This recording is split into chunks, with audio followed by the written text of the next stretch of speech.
Yo, yo, thank you for having me. Thank you for setting the expectations way too high. Holy shit, it was hot today, huh? Yeah, I don't do well in the heat. Mostly because I'm a hairy dude, and I have like a amount of chest hair. You know what I mean? Like it always surprises people, right? Like, well, I don't look like a guy that should have chest hair, but I have like a lot of it. And so, in my experience, 4 out of every 5 girls like chest hair, but 0 out of 5 girls like back hair. That's just from a survey of the 5 girls I've fucked. I do have a lot of chest hair. So, prom, senior year of high school, the way I asked my prom date to prom was I shaved prom ? Into my chest hair. And then I was like, yo, girl, I got something to get off my chest.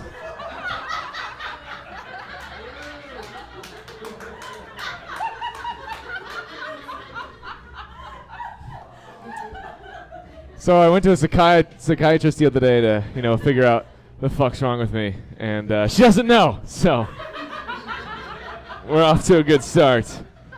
In the middle of the first meeting, though, this woman looks at me. She goes, "You're not having a lot of sex, are you?" And I was like, "No." She's like, "You can sit down." And so she's like, having a healthy sex life, especially at your age, is very important for mental health. And there's a lot of pressure that I put on myself now to get laid. But when your doctor's like, "Fucker, you'll die," like, it's a whole new level. And I'll tell you what, I am not stepping up. Not a bit. I had a first date the other day, and I said to this girl, intimacy is overrated. Like, I'm just falling apart to the core. You know what I mean? No, you weren't with me on the last one, but you were with me up until then. So I don't want to die, so I, do what any horny single dude does. I go through the ex-girlfriend list in my phone, right? Because there's the chance that one of them might still fuck me, right? So I was having sex with my ex-girlfriend. You know you're having sex with your ex-girlfriend when she critiques you the entire time, right? She's like, "I remember your dick used to be bigger." And I'm like, "I remember you used to be skinnier, so what are we talking about?" I was having a conversation with the girl that's letting me have sex with her lately, and I wasn't going to come. It just wasn't going to happen. When you know it happens, you just bring it up. I was like, "I'm not going to come." And she's like, "Okay." Untie me, right? So the entire... She's like, "Were you not going to come because, I'm not on birth control?" And I was like, "You're not on birth control? That's brand new to your boy." And she's like, "Oh, I know why. It's because you're emotionally dead inside." I was like, that didn't hurt my feelings at all, because I don't have them. So you're right. So in real life, I'm a cabana boy. That's my real job. That's the only thing that my chest hair is good for. I'm a cabana boy at a resort for like middle-aged women. It's a bad resort because they let me do it, but it's a weird job. I was serving this one woman, and I came up to her, and she pulls me aside. She's like, "You gave an alcoholic pina colada to my 4-year-old." And in my head, I'm like, "Fuck you, bitch." But out front, I was like, that kid right there? She's like, "Yeah." I was like, "Lady, your kid is a tank. Can I go out with him? Maybe he can teach me how to drink." No, the 4-year-old drinking thing never hits. It just never really lands.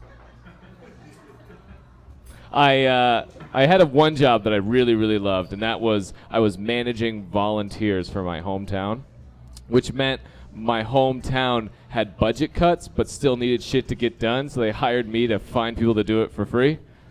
Right? It is. And the shit that we had to do was rough. Like, we were cleaning trash out of the river, right?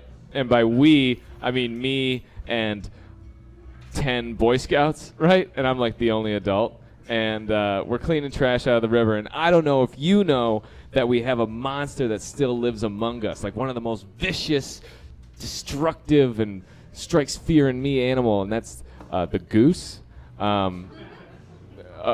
Okay, what's funny about that? Dude, geese are fucking terrifying, okay? They're just like velociraptors, you know? They got that low head, and they definitely fucking communicate to one another. So anyways, we're cleaning up trash, and I'm like, Boy Scouts, go get the trash on that island over there. So they kayak over, and they're picking up trash, and then I see all of these geese, and I'm like, fuck, there must be like a baby goose around, because all these geese are squadding up. So I go back to the kayak, because fuck that, right?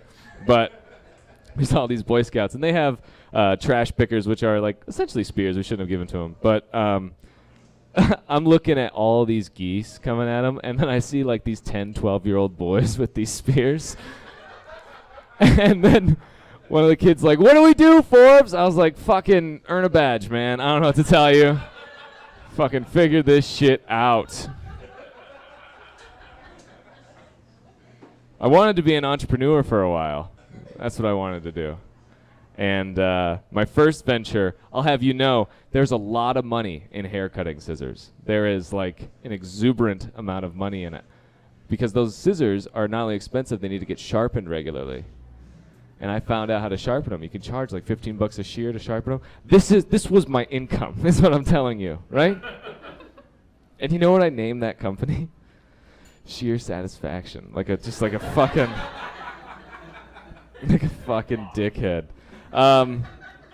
Anyways, I've been realizing that like all of my worst days are my best moments for stand-up. So I'm going to tell you this story. When I was a senior in high school, I was going to kill myself, right? And you don't have to get weird about it. It's a true story. You know how it ends. You know, I'm still fucking here. So I was going to jump off this bridge, right? And then my friends are like, don't. And then I didn't. And then my mom drove me to the hospital. But she insisted on making like this small talk on the ride to the hospital. The radio's off. She's like, so what bridge were you going to jump off? It was like the one in Gallup Park. She's like, it's a nice bridge. It's a nice bridge. Never forget what she said to me. She's like, you know, I don't think that fall would kill you. I'm Forbes Shannon. Thank you so much.